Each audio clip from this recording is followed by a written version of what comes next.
He was Major League Baseball's first superstar, the first man ever inducted into the Baseball Hall of Fame, and he still has the game's highest career batting average, .366, almost 90 years after he retired.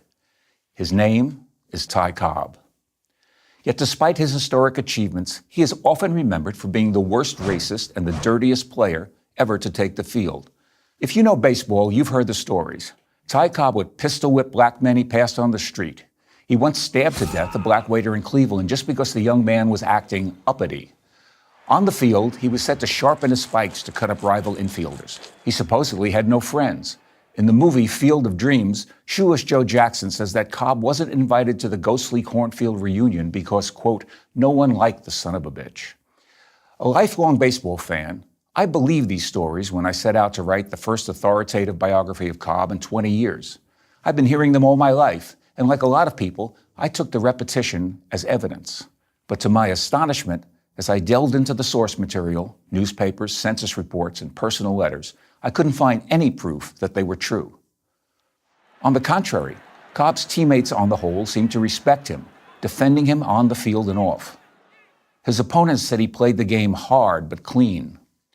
Wally Shang, a veteran catcher, was typical. He once said, "Cobb never cut me up. He was too pretty a slider to hurt anyone who put the ball on him right." One famous photograph from 1912 shows Cobb flying foot first into the crotch of St. Louis Browns catcher Paul Critchell. It looks bad, but pictures can be deceiving. In reality, Cobb is kicking the ball out of Critchell's glove. He didn't spike the catcher. Critchell later said, "In a way, it was really my fault. I was standing in front of the plate instead of on the side where I could tag Ty as he slid in." Indeed, in 1910, Cobb actually asked the league to require that players dull their spikes. And what about the bigotry? How could a man born in Georgia in 1886 not be a racist? Well, as it turns out, Ty Cobb descended from a long line of abolitionists. His great-grandfather was a minister who preached against slavery and was run out of town for his troubles. His grandfather refused to fight in the Confederate Army because of the slavery issue. And his father, an educator, once broke up a lynch mob. On the subjects of blacks playing with whites, Cobb said, "The Negro should be accepted wholeheartedly and not grudgingly. The Negro has the right to play professional baseball, and who's to say he has not?" Cobb attended many Negro League games, sometimes throwing out the first pitch and sitting in the dugout with the players. He said Willie Mays was the only modern-day player he'd pay to see.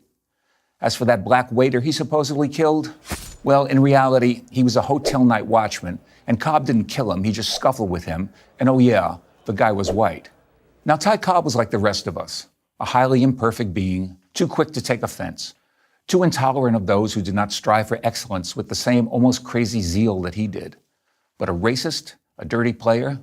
Not true.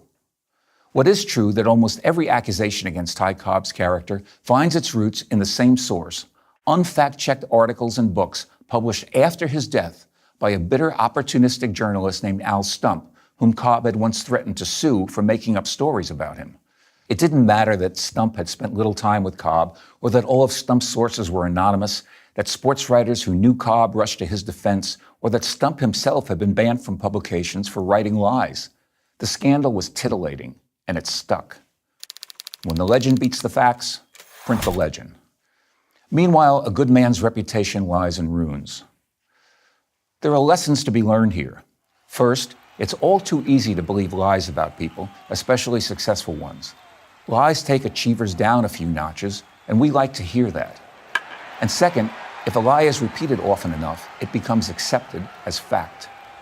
This has consequences, because lies are the source of much of the world's evil, like the evil of destroying a man's legacy.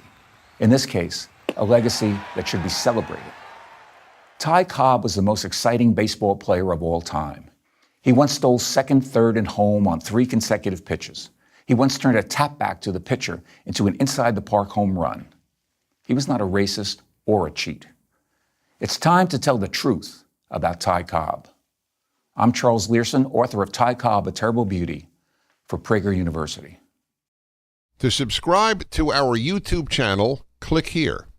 To help keep our videos free, donate here.